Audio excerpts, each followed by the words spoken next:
हत्या कर दी गई है। दुकान से घर लौटने के दौरान गोली मार दी गई है। बाइक सवार अपराधी गोली मारकर फरार हो गए। जैतपुर ओपी के गेजास में इस वारदात को अंजाम दिया गया है। आपसी रंजिश में हत्या की आशंका है, तो दुकान से घर लौटने के दौरान इस मर्डर को किया गया। आपसी रंजिश में हत्या की आशंका जताई जा रही है। स्वर्ण व्यवसायी की गोली मारकर हत्या हुई है और इस हत्या के बाद से परिवार में कोहराम मचा हुआ है। चीख पुकार है। पुलिस मामले की तफ्तीश में जुटी हुई है।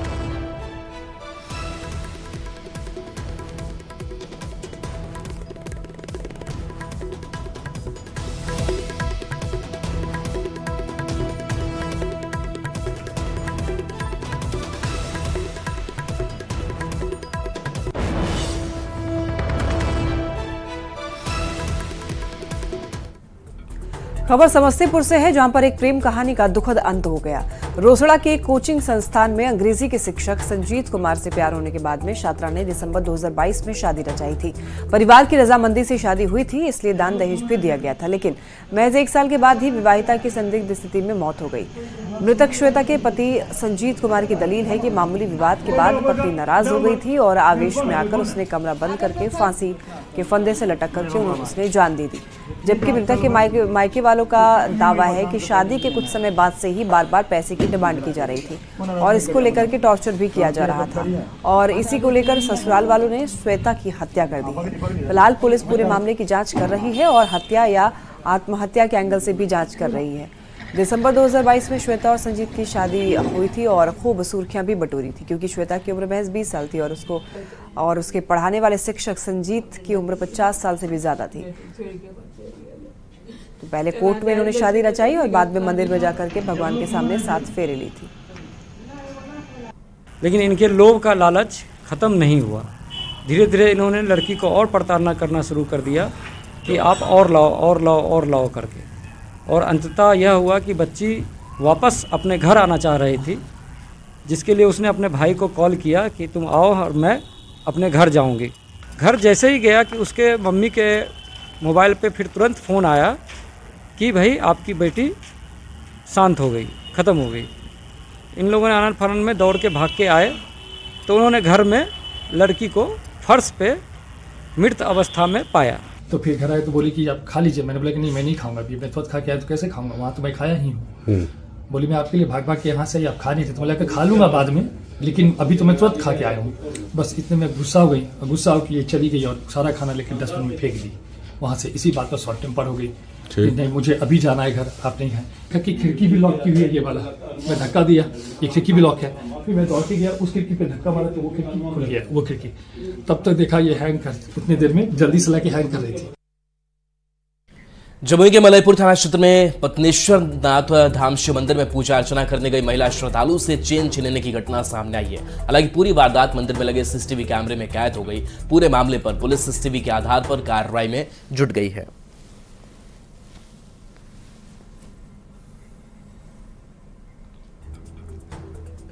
कटिहार में नीरज पासवान हत्याकांड के बाद नीरज की पत्नी और मां ने पहली बार पूर्व दिवंगत मेयर शिवराज पासवान के भाई छोटू पासवान, भैयाराम पासवान और उसके सहयोगियों का नाम लेते हुए प्रशासन से कार्रवाई की मांग कर रहे हैं। वहीं पूरे मामले पर नए डीएसपी की चर्चा लेते हुए अभिजीत सिंह ने कहा है कि इस हत्याकांड मामले में पुलिस ने बेहतर काम किया है और जल्द ही पूरा हत्याकांड का खुलासा करते हुए दोषियों को सजा दी जाएगी।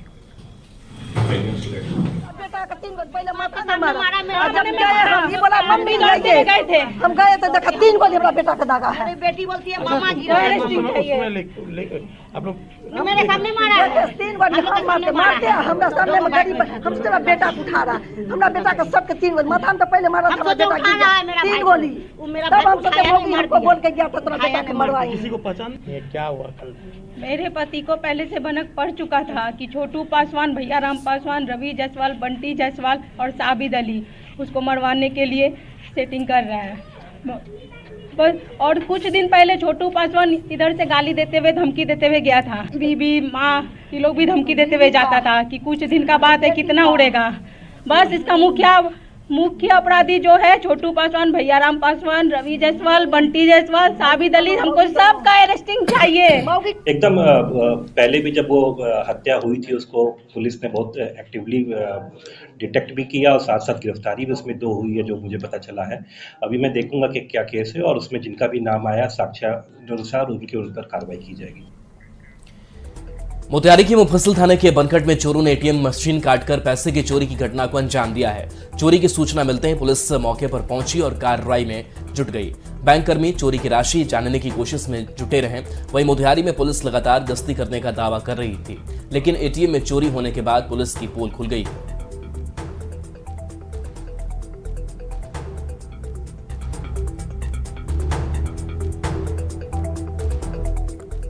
खबर वैशाली से है, जहां पर रिश्तों की मर्यादा को तार तार करने का एक सनसनीखेज मामला सामने आया है। दरअसल 5 लाख रुपए के लिए ममेरे भाई ने दोस्तों के साथ मिलकर के बच्चे का अपहरण कर लिया।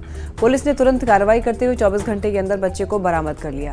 पूरे मामले पर पुलिस ने महिला समेत 7 लोगों को गिरफ्तार किया है।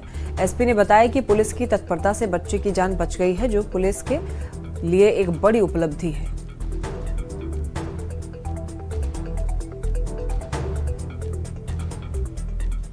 आठ बजे गया भोज खाने ही में मान जैसे नहीं मिला, हम चारों बगल खोजने लगे, नहीं मिला तब कॉल करे चारों बगल माने हम देखे कि कहूँ भोज खाया होगा कोई के जोड़े चल गया होगा, इस कारण हम खोजने लगे। लेने पर जा रहे थे थाना में एप्लीकेशन देने कि हमारा बच्चा खो गया है।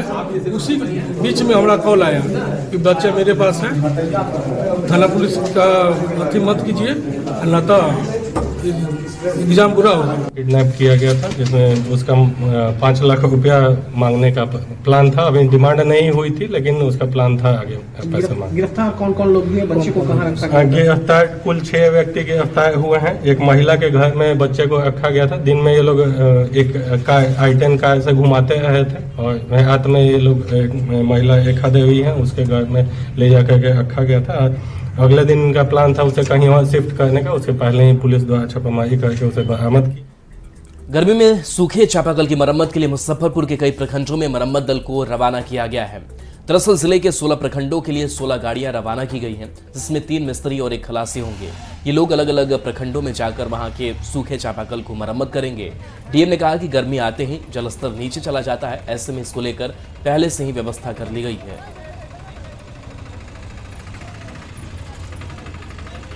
ग्रीष्मकाल से पहले ये पीएचडी के माध्यम से प्रत्येक प्रखंड में जो है ये दल निकलता है। इस बार हम लोगों ने अर्ली निकालने का प्रयास किया है और हर एक प्रखंड में जो है एक गाड़ी घूमेगी और पूरे ग्रीष्मकाल के दौरान ये सुनिश्चित किया जाएगा जो भी चापाकल खराब हैं उनकी त्वरित मरम्मती की जाए। अगर मान लीजिए गर्मी बढ़ती है और बारिश देर से होती है तो कई बार होता है जलस्तर नीचे चले जाने के कारण राइजर पाइप वगैरह लगाना पड़ता है, तो वो भी ये दल जाएगा और जो भी सार्वजनिक स्थान पर चापाकल लगे हुए हैं जो सरकारी चापाकल है। गया के शेरघाटी नगर परिषद की ओर से अनुमंडलीय अस्पताल के पास फेंके जा रहे कूड़े के कारण लोग काफी ज्यादा परेशान हैं। स्थानीय लोगों के मुताबिक सफाई कर्मी शहर से सारा कूड़ा इकट्ठा करके यहां ला करके डाल देते हैं, जिससे निकलने वाली बदबू के कारण लोगों को काफी परेशानियों का सामना करना पड़ रहा है। वहीं शेरघाटी अनुमंडलीय अस्पताल की दूरी अस्पताल से सिर्फ 50 गज दूर है, जिसकी वजह से अस्पताल में इलाज कराने आए मरीज गंदगी के कारण और ज्यादा बीमार पड़ जाते हैं। वहीं स्थानीय पार्षद ने इसे गंभीर मामला बताया है और जल्द से जल्द कचरा हटवाने का आश्वासन दिया है। कचरा फेंका नगर परिषद की तरफ से बहुत कचरा बदबू मार रहा है। यहाँ पे हम लोग बहुत दिक्कत हो रहा है, सेंट बहुत ज्यादा हो रहा है। समस्या यह है कि यहाँ पर बैठने उठने के लिए बहुत दिक्कत हो रहा है, खाने पीने गाड़ी लगाने के लिए महक से बेचैन है हम लोग, बीमार पर बीमार पड़ रहे हैं और कोई यहाँ रास्ता नहीं मिल रहा है। पर यहाँ गंदगी फेंका जा रहा तो गलत बात है, बहुत महक है यहाँ। बगल में अनुमंडल हॉस्पिटल है, बताइए। हम पर शिकायत आया तो हम आके देखे अभी, तो हम तो भाई कहेंगे कि यहाँ पर गंदगी नहीं फैलाया जाए और इसको दूसरा जगह शिफ्ट किया जाए। स्मार्ट सिटी के रूप में चयनित मुजफ्फरपुर में स्मार्ट सिटी के तहत बीते कई वर्षों से लगातार काम चल रहा है, लेकिन आज तक काम पूरा नहीं हुआ। हाल ही में कमिश्नरी ऑफिस से डीएम आवास तक फुटपाथ का निर्माण और करबला रोड मरम्मत का काम शुरू हुआ। डीएम ने इसको लेकर 5 मार्च तक काम पूरा करने की डेडलाइन भी दी थी, लेकिन 9 मार्च तक काम पूरा नहीं हुआ। अब डीएम एक बार फिर से कह रहे हैं कि जल्द ही काम पूरा होगा। लगना शुरू हो गया, अंडरग्राउंड केबलिंग शुरू हो गई, मास्टिक लेयर बिछना शुरू हो गया। जो रोड टूटे हुए थे उसमें भी जो है ऊपर का जो लेयर है ब्लैक टॉप करना वो शुरू हो गया है। कई जगह पे जो है मैनहोल बनना है और उसमें 5 दिन 6 दिन लगता है। तो पहले इन लोगों ने जो है कई जगह पर उस काम को छोड़ दिया था, तो वो भी पैरेलली हम लोग करा रहे हैं जो करबला वाले रोड में, नहीं तो फिर बाद में उसको काटना पड़ता। तो ये हम लोगों का प्रयास रहेगा कि इस माह के अंत तक जो पोर्शन हम लोगों का जहां पाइपलाइन डल गई है सीवरेज की, उस सारे रोड को हम लोग रिस्टोर करा दें और आप लोगों को प्रगति इसमें जो है वो दिखेगी भी। और काम अभी होता हुआ दिख भी रहा है, चाहे वो रोड का चौड़ीकरण हो, उसके बाद पेवर ब्लॉक हो या अंडरग्राउंड केबलिंग हो। और वक्त हो चला एक छोटे से ब्रेक।